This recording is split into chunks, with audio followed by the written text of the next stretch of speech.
Maintenant qu'on est associé sur le dossier Cinemax, j'aimerais bien que tu me signes ce contrat de travail. Alors, moi, plagier de Karim Debache, assurer le montage, 35 heures par jour...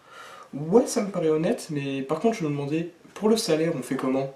Quel salaire? Bah oui, on est associé, je travaille autant que toi sur l'émission, donc je me demandais si je pouvais pas avoir un petit salaire. Est-ce que tu connais Hicham Shahidi?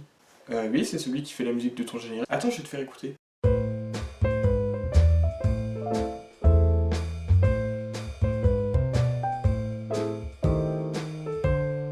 Donc, pour mon salaire. Ah, mais c'est dommage, l'émission vient de commencer. Ok, mais tu ne paies rien pour attendre.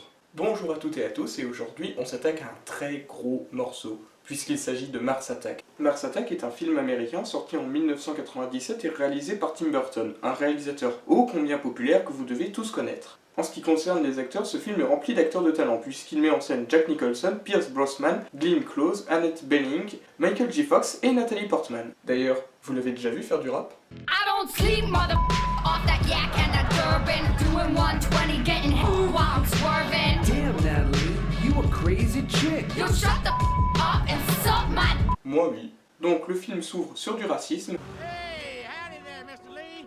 What is this? Filipino New Year's?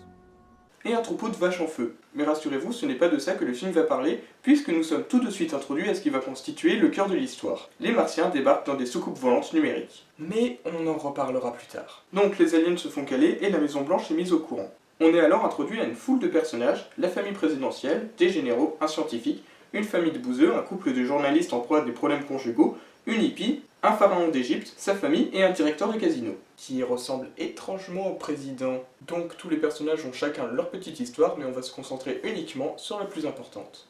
La Maison Blanche décide d'accueillir les Martiens de manière pacifique, parce que bien entendu, les Martiens débarquent aux États-Unis. Ils organisent alors une cérémonie de bienvenue pacifique, je le rappelle, ce qui explique la forte présence militaire, et les Martiens, tout numérique vêtus, débarquent sur Terre.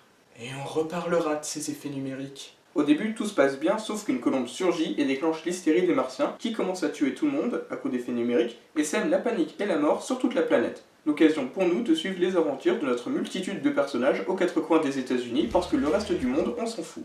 Pour moi, ce film est mauvais, c'est une multitude de mauvais choix et d'erreurs. Mais dans cette vidéo, je ne vais pas parler de l'humour, on rit pas tous aux mêmes choses, alors ne débattons pas dessus. Je vais juste dire un mot par rapport au casting. Pour moi, c'est l'un des plus gros torts du film. Certes, il a de la gueule, même dans Expandables, il n'y a pas autant de têtes d'affiche, mais il n'est pas adapté au film.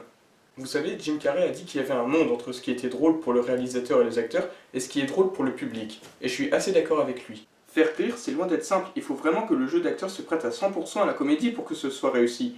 En temps normal, tous les acteurs présents jouent très bien, mais là ils essaient désespérément de paraître drôles que ça devient pitoyable. Le pire c'est Pierce Brosnan, mais regardez-le jouer frénétiquement avec sa pipe pour avoir l'air amusant. Le seul du casting adapté à la comédie c'est Michael J. Fox, et on le voit à peine. Et aussi Jack Nicholson, sérieusement, dans une comédie, ce mec est un fou dangereux, il ne peut pas être drôle, c'est contre nature. Qu'est-ce que deux trous dans un trou? Mon nez dans ton cul.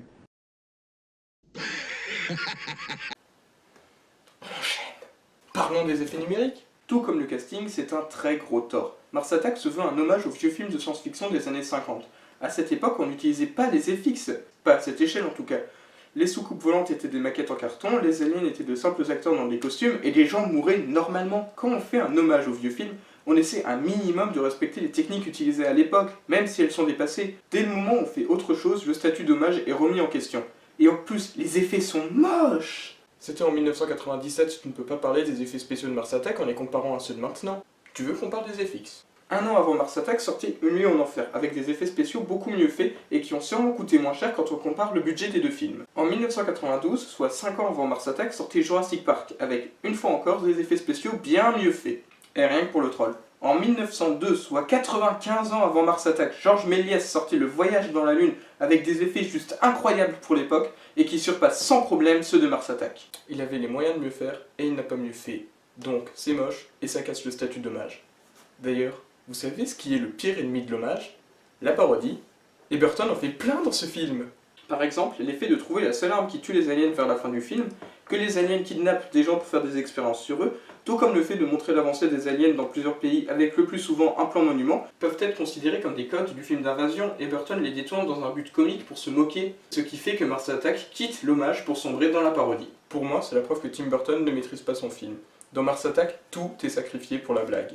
Par exemple, dans cette scène, un général hurle dans le couloir à la sortie du bureau ovale. Nathalie Portman arrive donc pour lui demander poliment de fermer sa gueule parce qu'elle voudrait dormir. On comprend donc que sa chambre est juste à côté du bureau ovale. Quelques scènes plus loin, Jack Nicholson fait un discours télévisé dans le bureau ovale, et Nathalie le regarde à la télé sur son lit. Donc, dans sa chambre. Alors qu'il lui suffirait de faire 10 putains de mètres pour le voir en vrai. Donc oui, elle commente le discours de son père, mais elle ne dit rien qui ne pourrait être transmis par la mise en scène. Il aurait suffi à Burton de la mettre à côté de sa mère et de faire des gros plans sur son visage pour montrer ce qu'elle pense du discours. Un sourire si elle est d'accord avec son père, et un air rêveur si elle trouve ça cool de rencontrer les aliens. Et Burton n'est pas le dernier des incapables, il sait faire de la mise en scène. On voit ça à plusieurs moments dans le film, donc Burton aurait très bien pu faire passer les sentiments de Nathalie Portman par la mise en scène. Alors pourquoi est-ce qu'il ne l'a pas fait? Pour 2 blagues. Nathalie Portman qui coupe la parole à un général, et le majordome qui ramène une pizza sous une cloche en argent. Pour moi, Mars Attack est une succession de mauvais choix. Burton ne peut pas se retenir de faire des blagues qui cassent le délire du film. Pourquoi pas briser le 4e mur tant qu'on y est? Pourquoi expliciter la pensée de Nathalie Portman? Et pourquoi tant de numérique mal fait?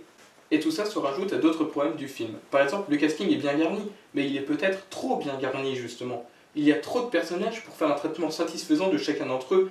Certains apparaissent à peine et auraient pu être supprimés, je pense surtout à la hippie, mais il y en a plein d'autres. Le problème de Mars Attack, c'est que Burton veut en faire trop. Trop de blagues, trop de personnages, trop d'effets spéciaux. Tous ces excès ont pour effet de retirer quelque chose au film plutôt que de lui ajouter quelque chose. Les FX retirent le statut d'hommage, certaines blagues font entrer Mars Attack dans la parodie, et les personnages, dont la plupart sont terriblement inintéressants, font perdre de l'intérêt à l'histoire. Pour moi, ce film est raté. Il est plein de défauts et d'erreurs honteuses. Tim Burton ne maîtrise pas son film. Il part tout le temps en vrille, mais pas dans le bon sens du terme. Qu'il vous fasse rire, c'est un fait, mais jugez-le pour ce qu'il est, et là vous comprendrez que... Il faudrait que tu viennes voir ça. Ce serait pas une foule en colère? Ah, les fanboys de Burton. On peut pas les critiquer sauf qu'ils rappliquent dans la seconde pour défendre leur prophète. Maintenant que je te tiens, on fait quoi pour mon salaire?